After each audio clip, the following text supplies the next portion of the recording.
Louvado seja nosso Senhor Jesus Cristo. Para sempre seja louvado.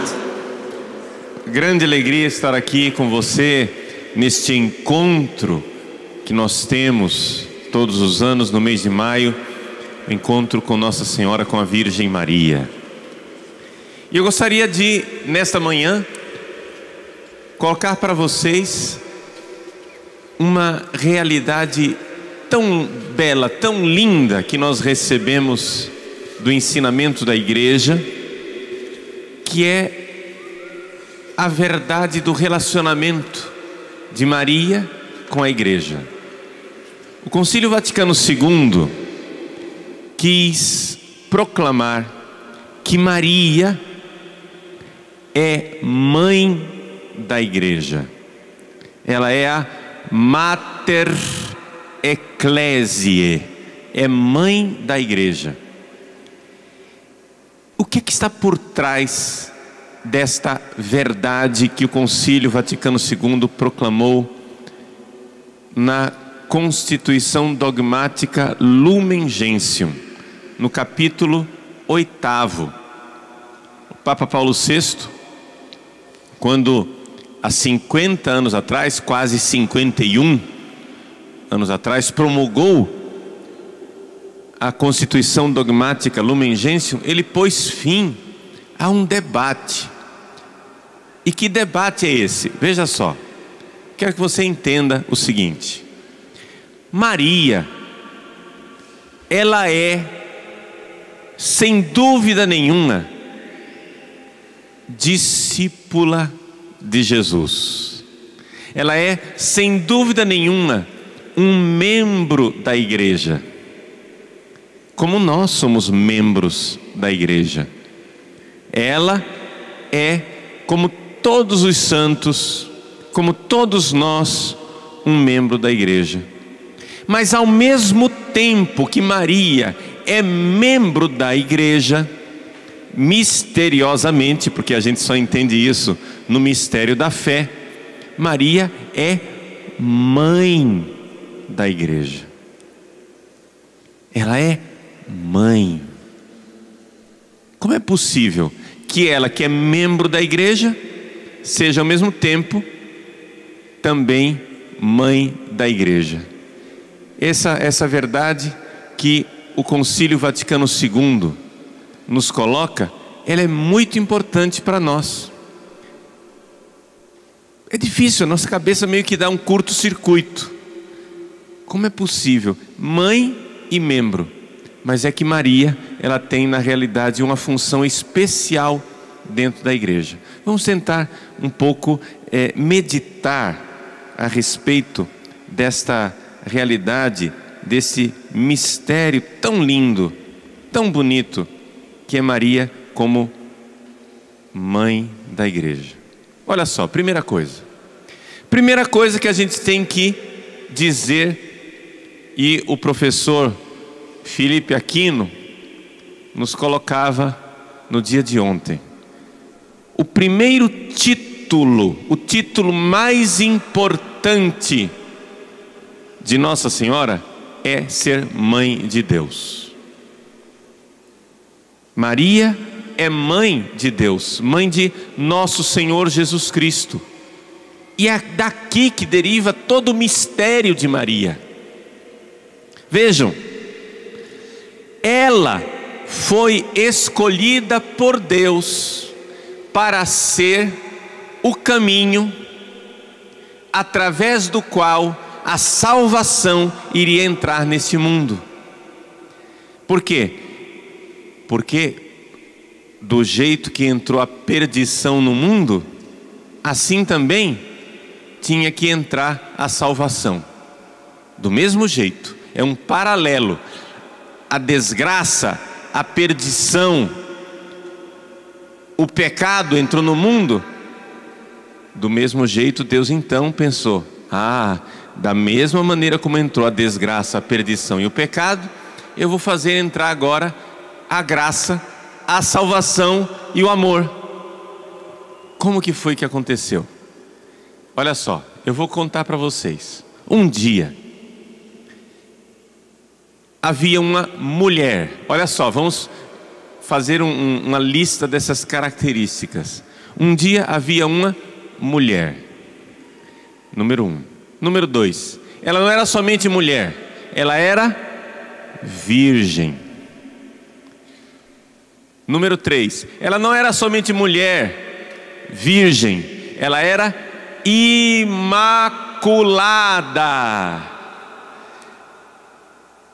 Número 4. Ela não era somente mulher, virgem, imaculada, ela estava noiva de um homem. Número 5. Ela não era somente virgem, mulher, virgem, imaculada, noiva de um homem, ela recebeu a visita de um anjo. Como é o nome desta mulher? Como é o nome dessa mulher? Maria? Não, o nome dessa mulher é Eva. Eva, é verdade. Eva era mulher, Eva era virgem, Eva era imaculada, porque antes do pecado original, Eva era imaculada.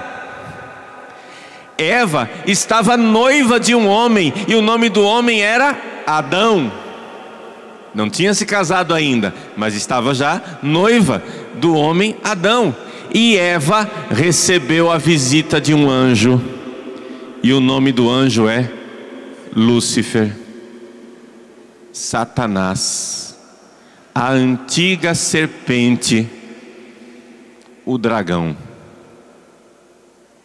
E assim, recebendo a visita deste anjo, ela desobedeceu.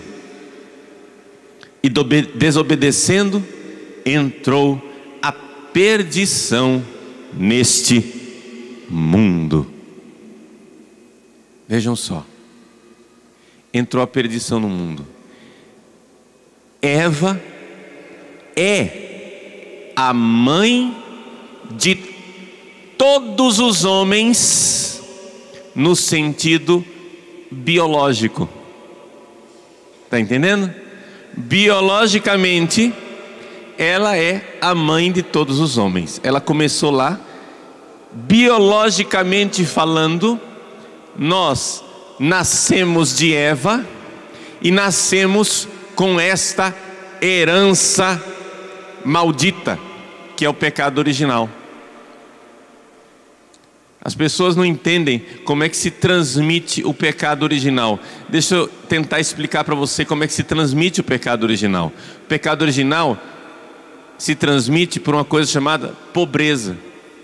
Você imagine que eu ganhei na Mega Sena acumulada. Estou rico. Ora, eu estou rico. Os meus filhos ficaram ricos, porque eles vão receber essa herança de riqueza. Mas de repente, eu faço um investimento errado, acontece uma tragédia e eu fico pobre. Meus filhos ficaram pobres, porque eu perdi tudo.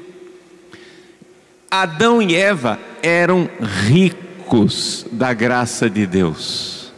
Com o pecado original, eles ficaram pobres, miseráveis, na penúria. Logo, os seus herdeiros, que somos nós, deixamos de receber aquela riqueza, aquela graça, e hoje nascemos nesse estado miserável de pobreza espiritual no qual nós nascemos. E Deus quer resolver isso. Deus não quer que os seus filhos fiquem na miséria. Deus não quer que os seus filhos fiquem na pobreza. Deus quis salvar o mundo. Muitos séculos depois, a cena se repete. Uma mulher, número 1. Virgem, número 2. Imaculada, número 3. Noiva de um homem. Agora o homem chama-se José. foi visitada por um anjo, e agora o anjo chama-se Gabriel. E o nome da virgem era Maria. Maria. Maria. Que beleza. Vejam como Deus resolve o problema criado pelo demônio lá atrás, assim como Eva foi a porta através do qual entrou o pecado, a desgraça e a miséria no mundo. Maria é a porta através da qual entrou a salvação, a graça, o amor. Deus se fez homem. Que beleza, gente, que beleza.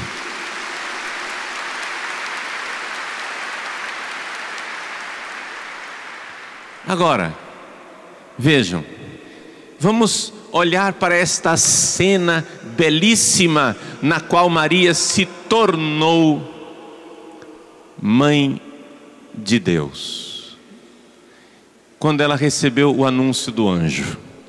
Você pode olhar para toda a Sagrada Escritura, a Bíblia inteira, do Gênesis até o Apocalipse, e você não vai encontrar nenhuma vez um anjo elogiando um ser humano.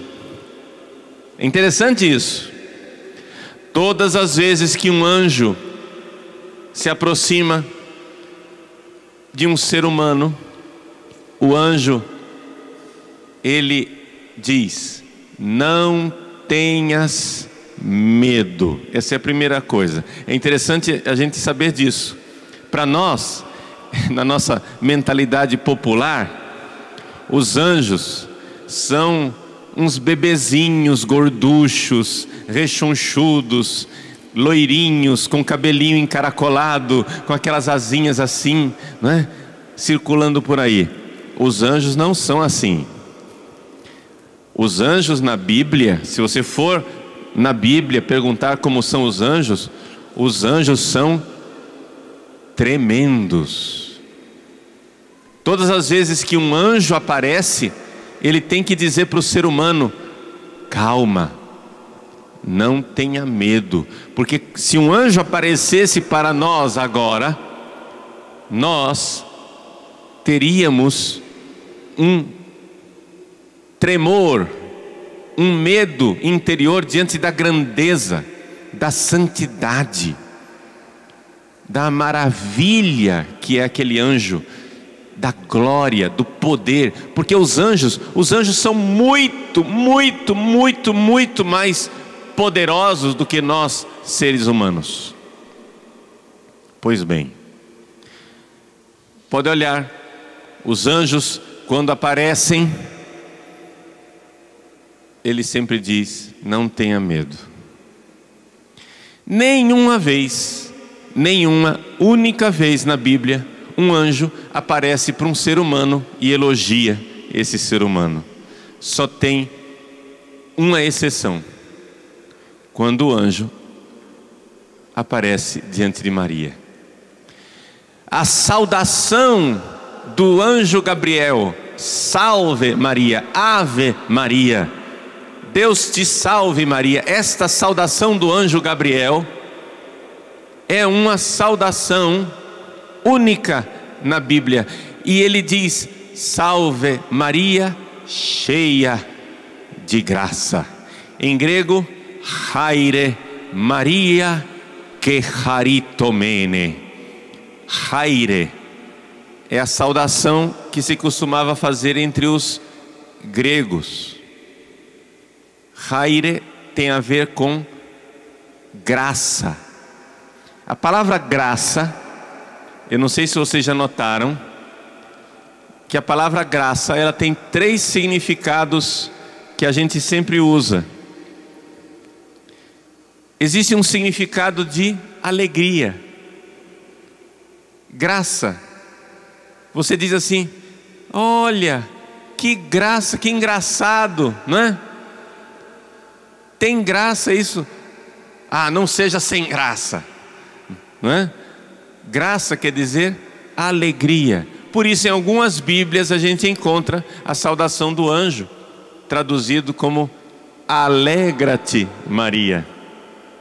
Alegra-te, ou seja, tenha graça no sentido de felicidade. Alegra-te. Nossa, que engraçado, que graça. Primeiro significado da palavra graça.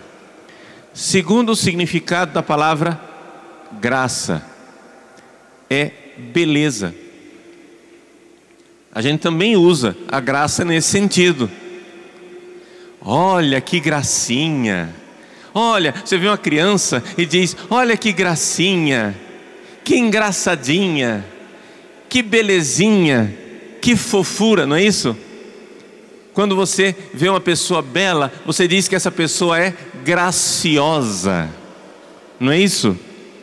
A graça é beleza. Terceiro significado da palavra graça é a gratuidade, o dom. O dom. Isso daqui quanto custa? É de graça. É de graça, é um dom. Está sendo dado para você e você não precisa pagar nada. Então nós podemos dizer que quando nós nos nossos terços, repetimos tantas e tantas vezes, Ave Maria. Essa palavra Ave Maria, ave é uma saudação latina, que traduz este Haire Maria, graça Maria, que quer dizer alegra-te, quer dizer tu és bela, e quer dizer também a graça de Deus esteja contigo, o dom de Deus, a bênção de Deus esteja contigo. Mas o anjo não para por aí. O anjo diz assim: Haire que haritomene. Difícil essa palavra em grego, mas quer dizer o seguinte: graça, ó agraciada. Porque sabem o que é que aconteceu? Nós temos que entender o seguinte. Temos que entrar aqui na psicologia do anjo Gabriel. Temos que ver qual foi a reação do anjo Gabriel. O anjo Gabriel, o arcanjo Gabriel, saiu lá de junto de Deus e ele recebeu uma missão aqui na terra. Recebeu uma missão de levar uma mensagem para uma moça lá em Nazaré. Quando ele chega lá em Nazaré e o anjo vê aquela mulher, o anjo fica espantado, surpreso de ver no coração de uma mulher um amor por Deus maior do que o dele. É um espanto. O amor que os anjos têm por Deus é um amor imenso. Quando os anjos olham para o nosso coração, nós, pobres seres humanos, eles olham para nós e veem a nossa pobreza. E onde está a nossa maior pobreza? Nossa maior pobreza está na nossa falta de amor por Deus. Eles olham para nós, veem a nossa figura espiritual, nossa compleição espiritual, eles veem que nós somos maltrapilhos, esfarrapados, nós somos mendigos, pobres, miseráveis, pobrezinhos de nós, nós que somos pobres do amor de Deus, ou seja, amamos muito pouco a Deus. Então, na hierarquia do amor, os anjos, eles estão lá em cima, e nós aqui somos uns pobrezinhos, pobres coitados. Deus manda o anjo Gabriel para a terra e diz: vai lá no meio daqueles pobres miseráveis, vai lá no meio daquele povo egoísta, que não tem amor por Deus, e leva uma notícia para uma menina lá em Nazaré. quando o anjo Gabriel chega e encontra Nossa Senhora, ele fica surpreso. Ele fica espantado de ver numa mulher um amor por Deus maior do que o dele.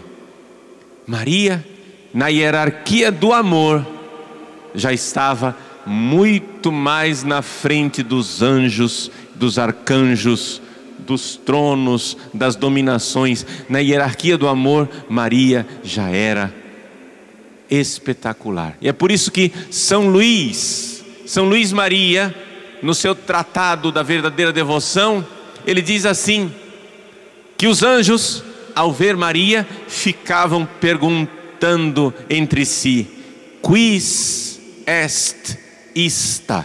Quem é esta? Quem é esta? Quem é essa mulher? Eles ficavam admirados, porque o mistério de Maria era inalcançável para os anjos. Os anjos não haviam ainda compreendido toda a glória que Deus tinha reservado para Maria. E Maria, então, vai e recebe a visita do anjo. Segunda coisa que a gente deve notar com relação ao momento maravilhoso no qual Maria se tornou a mãe de Deus. Deus podia fazer com que Maria ficasse grávida de Jesus sem pedir a permissão, sem dizer absolutamente nada. Como aconteceu, se você for ver lá no Evangelho de Lucas, alguns versículos antes, Deus comunica a Zacarias e diz: olha, você vai ter um filho. E Deus não pede a permissão de Zacarias, ele só comunica, ele dá notícia. Isabel vai engravidar.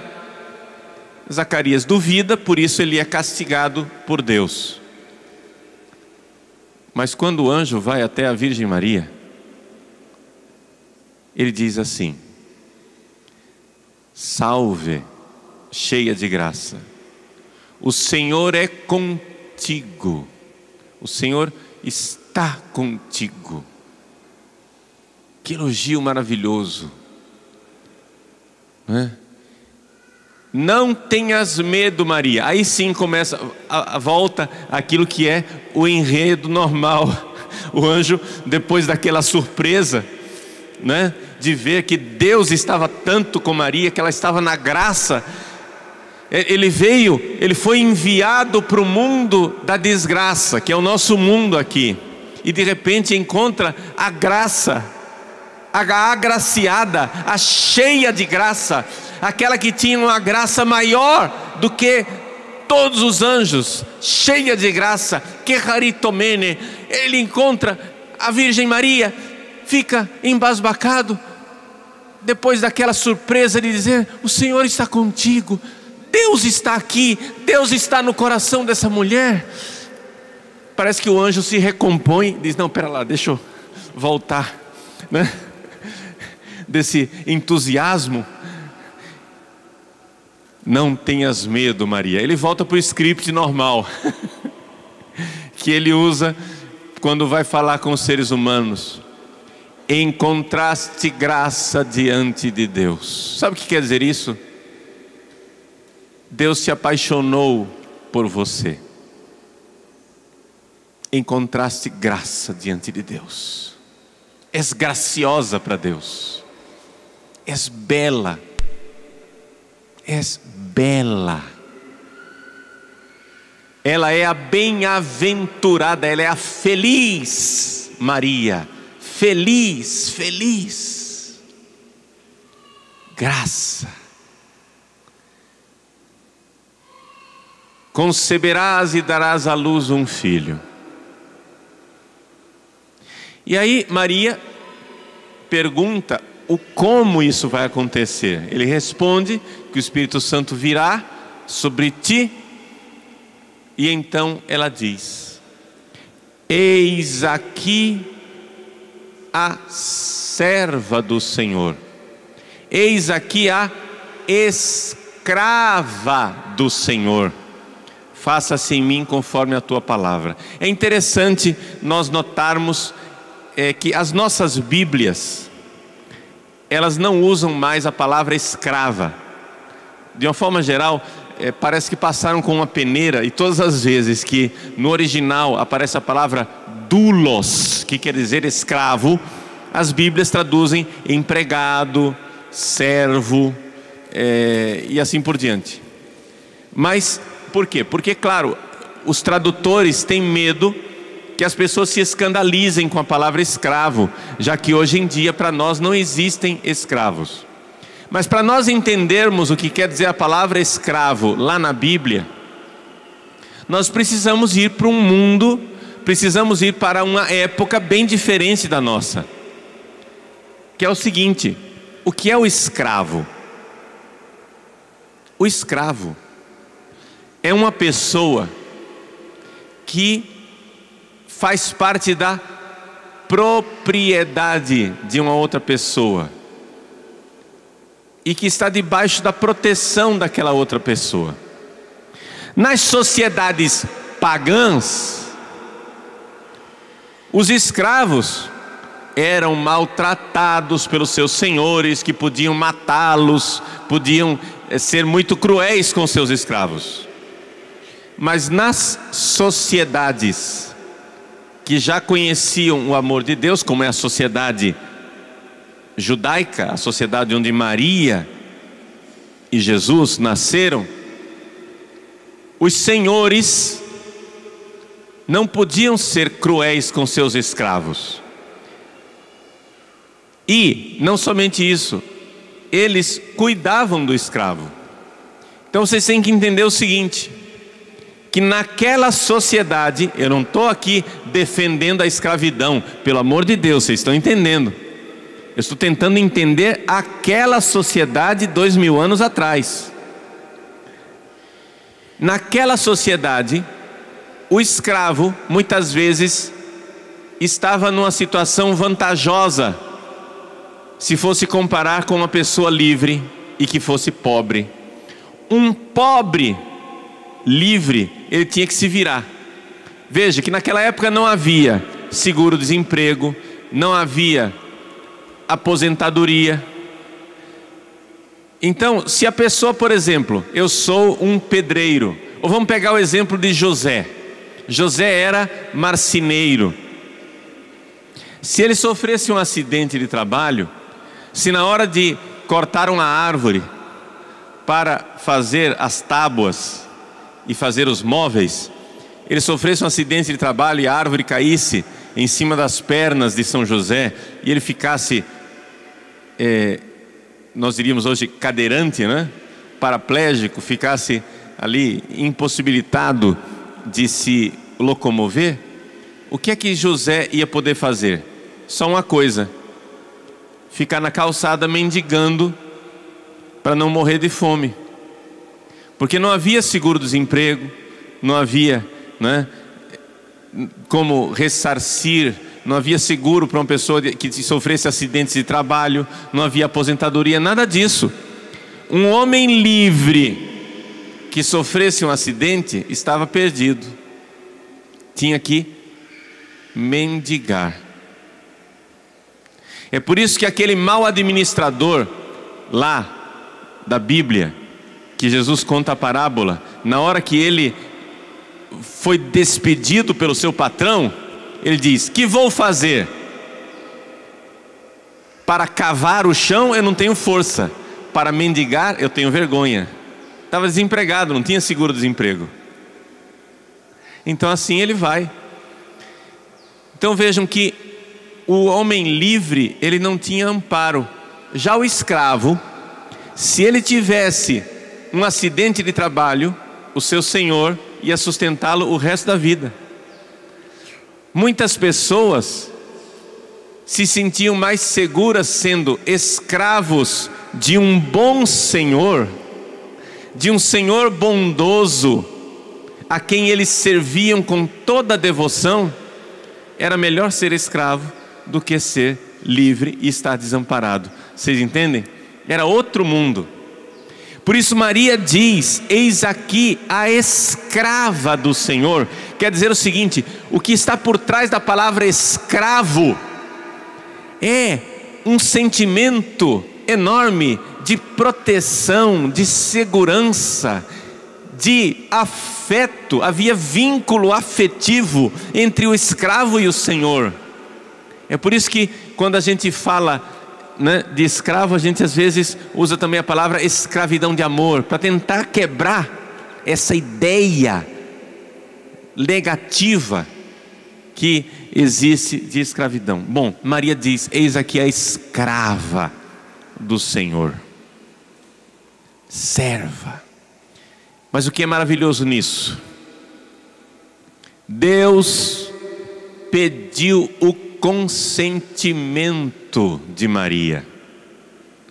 Deus não quis usá-la como um instrumento inerte, como um instrumento inanimado. Deus quis o sim, Deus quis o amor, Deus quis o consentimento, Deus quis a aquiescência de Maria. Meus irmãos, e aqui então nós vemos que Maria tornou-se naquele momento não somente uma escrava, mas tornou-se naquele momento ministra de nossa salvação. O ministério, o que é um ministério? Santo Tomás de Aquino nos explica. Sei lá, eu tenho aqui o meu celular. Isso aqui é um instrumento. Um instrumento que serve para fazer ligações. Está aqui.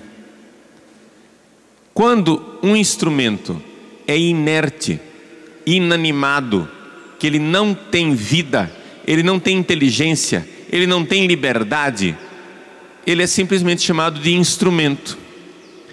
Mas quando o instrumento é livre, consciente, é uma pessoa, o instrumento recebe um novo nome, chama-se ministro.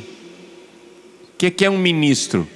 É uma pessoa consciente e livre que está servindo de instrumento para outro. O que é um padre? O padre é um ministro. Quando eu digo: isto é o meu corpo, o que eu estou fazendo? Eu estou sendo instrumento de Deus para que venha Jesus na Eucaristia.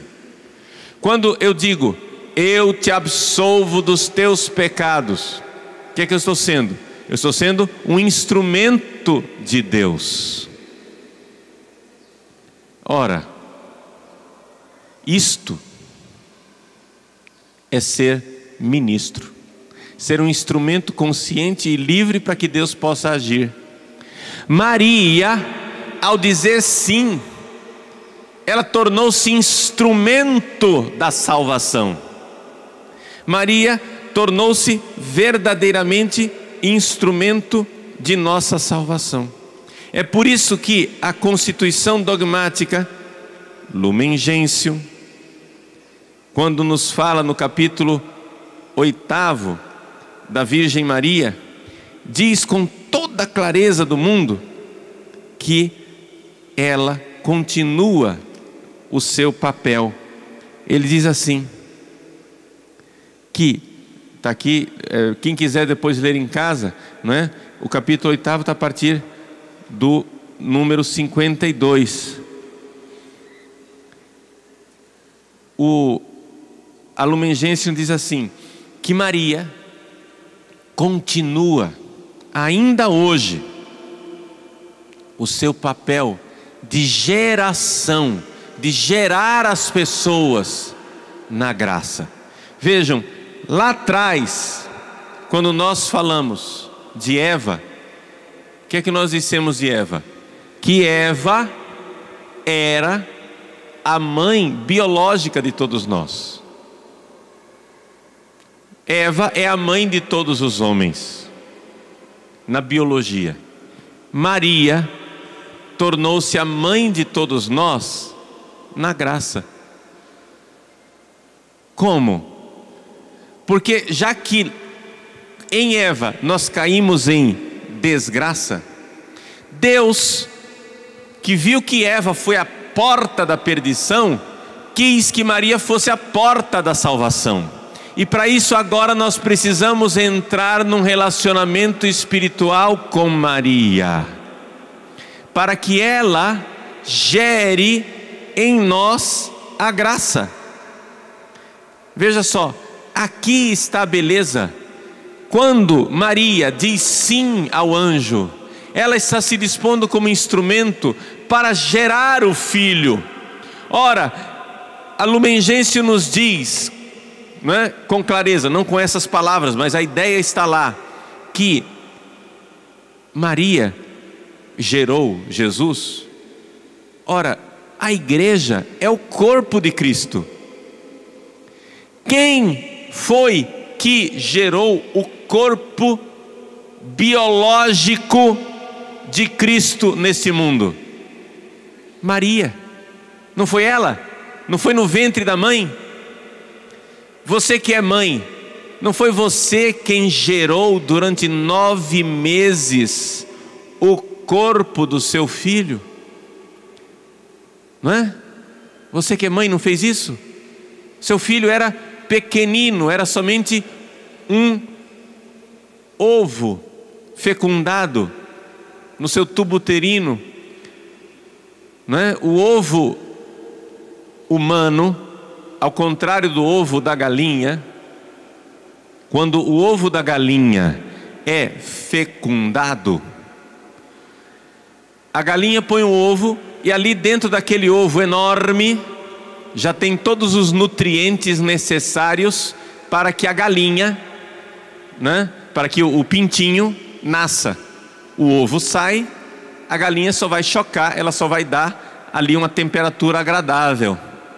Não é isso? Só isso. Porque ali já tem tudo que o pintinho precisa. O ovo humano, ele não é assim.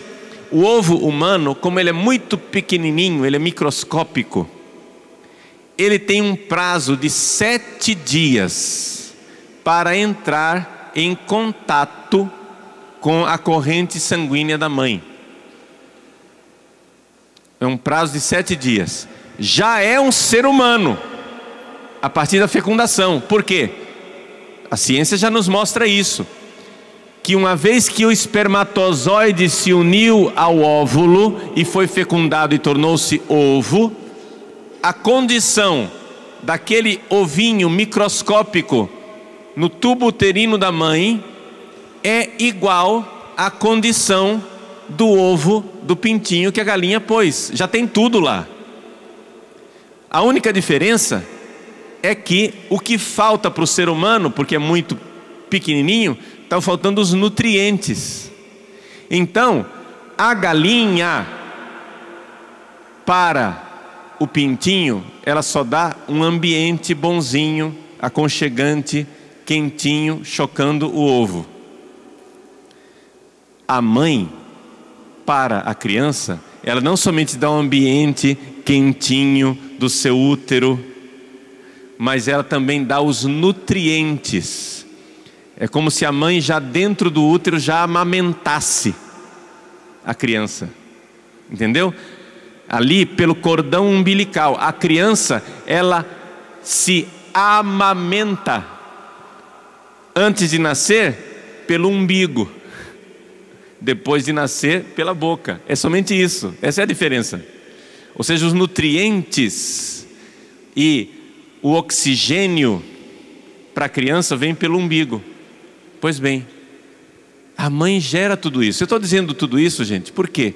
Porque é muito importante a gente saber que a vida humana, ela começa na concepção. Quando Maria disse sim para o anjo, naquele momento, milagrosamente, misteriosamente, maravilhosamente, Jesus surgiu no ventre de Maria. Mas depois, aquele embrião minúsculo, aquele ovinho minúsculo precisava ser gerado, geração. a geração. E aqui que está a beleza. Nós precisamos ser gerados. Jesus biologicamente foi gerado por Maria. Mas esse mistério de Maria que gerou o corpo biológico de Cristo continua. A Lumen Gentium diz que ela continua a sua missão de geração na graça. Então o corpo místico de Cristo, que é a igreja, continua sendo gerado por Maria. Maria faz parte da geração. Quando você foi batizado, você pode não notar, mas Maria estava lá gerando você como membro do corpo de Cristo. Até mesmo os nossos irmãozinhos evangélicos protestantes, que têm dificuldade de aceitar o papel de Maria na vida deles, não tem problema. Quando um evangélico é batizado, e o batismo é válido, não é? A Igreja Católica reconhece que o batismo dos evangélicos é válido. Quando aquela pessoa é gerada, nós sabemos que quando um membro do corpo de Cristo é gerado, está lá aquela que gerou o corpo de Cristo. Maria continua o seu papel de geração de todos os membros do corpo de Cristo na graça, porque é ela quem gera o corpo de Cristo. Eis aí o mistério, eis aí a maravilha. Maria é um membro da igreja, mas misteriosamente, maravilhosamente, extraordinariamente, ela gera todos os membros do corpo de Cristo na graça. Por quê? Porque ela gerou o corpo de Cristo.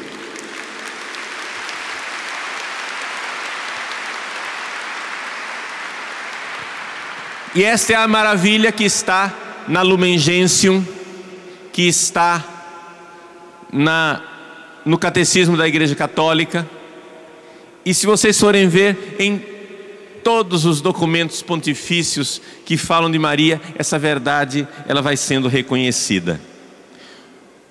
O Papa Francisco, na Evangelii Gaudium, a alegria do Evangelho, quando ele fala de Maria como estrela da nova evangelização, recordando a expressão que foi cunhada, que foi criada por São João Paulo II, o Papa Francisco nos recorda exatamente esta maravilha de Deus, que Maria, ela desempenha um papel extraordinário na geração desse corpo de Cristo. Como a grande missionária evangelizadora. Aqui o Papa, é interessante que na Evangelii Gaudium o Papa Francisco cita tantas vezes o documento de Aparecida, não é? O documento do episcopado latino-americano que foi promulgado aqui em Aparecida, aqui do lado. E o cardeal Bergoglio estava aqui em Aparecida e trabalhou muito para a elaboração desse documento.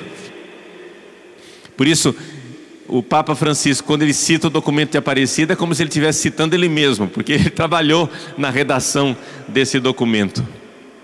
E ele diz, não é, com muita clareza, que Maria desempenha esse papel de mãe, mãe daqueles que creem, mãe daqueles que vão sendo gerados na fé.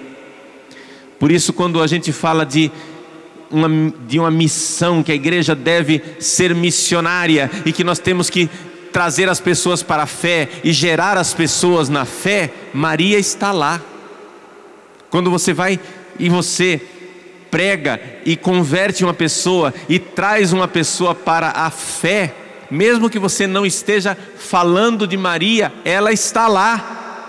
Porque se a fé está sendo gerada, Maria está lá gerando. porque ela é o instrumento de Deus, ela é esse ministro de Deus.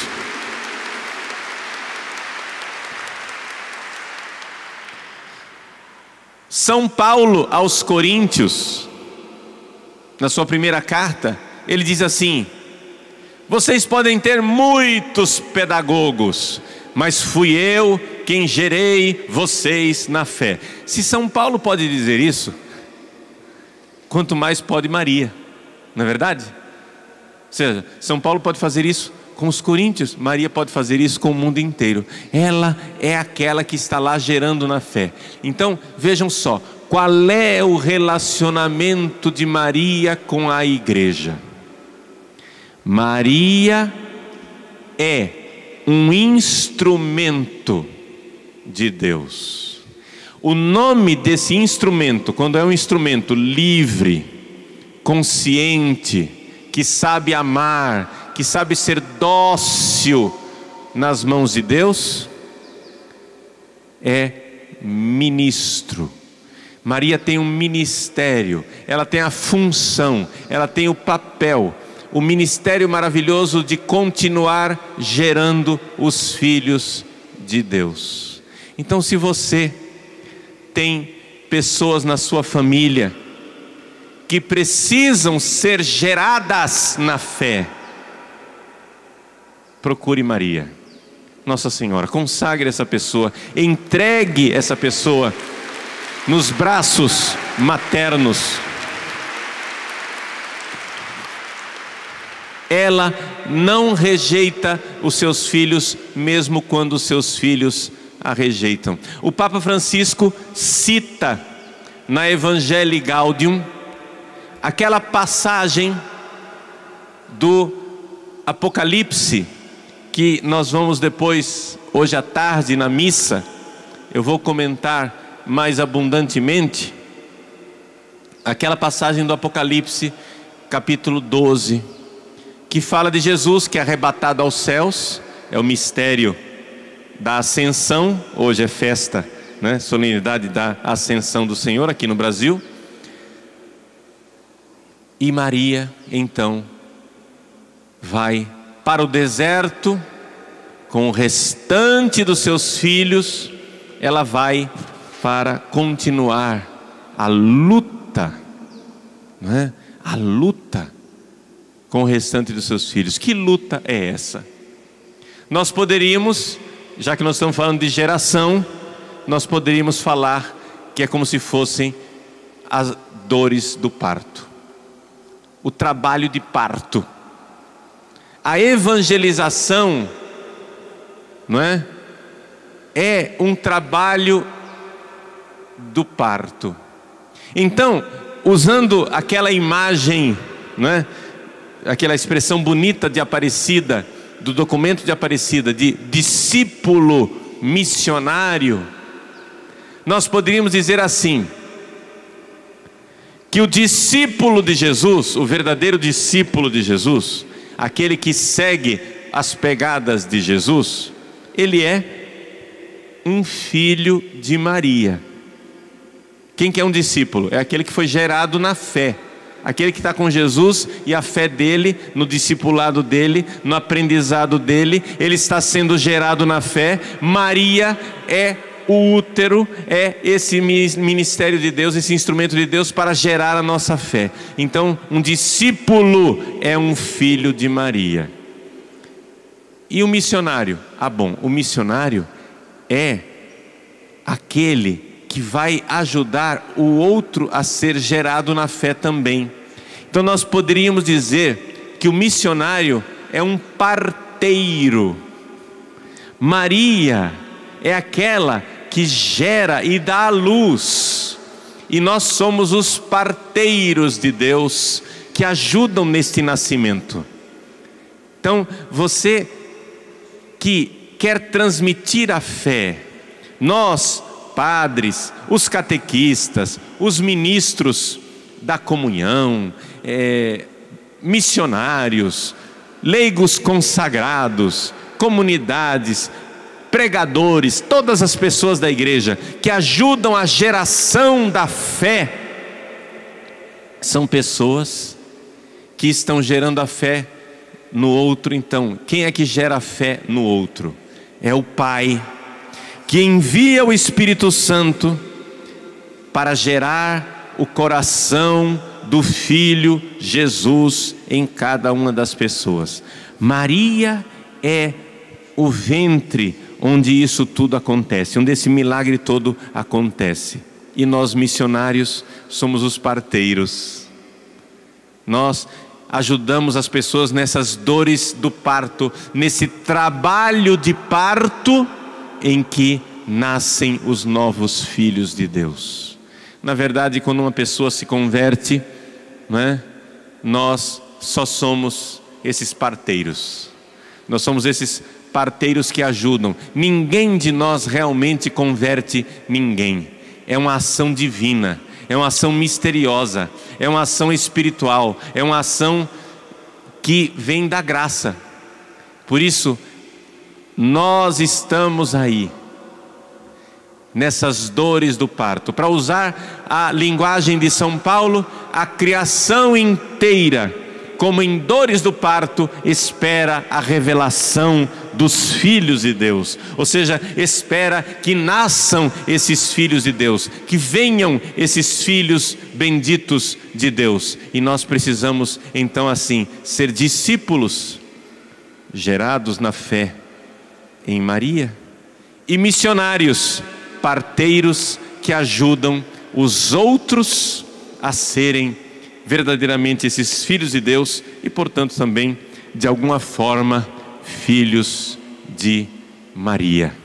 Então, essa é a maravilha de nós crermos e sabermos que Maria não é somente discípula, ela é também mãe da igreja. Esse é o grande legado do Concílio Vaticano II, que nós, com muita alegria, comemoramos os 50 anos de conclusão, neste ano de 2015.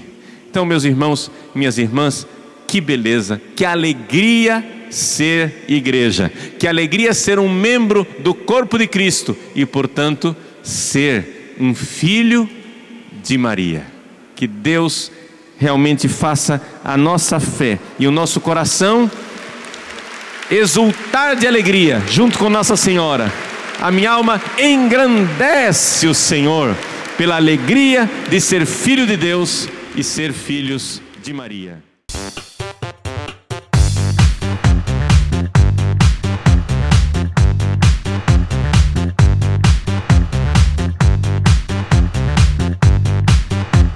CançãoNovaPlay.com. Assine já!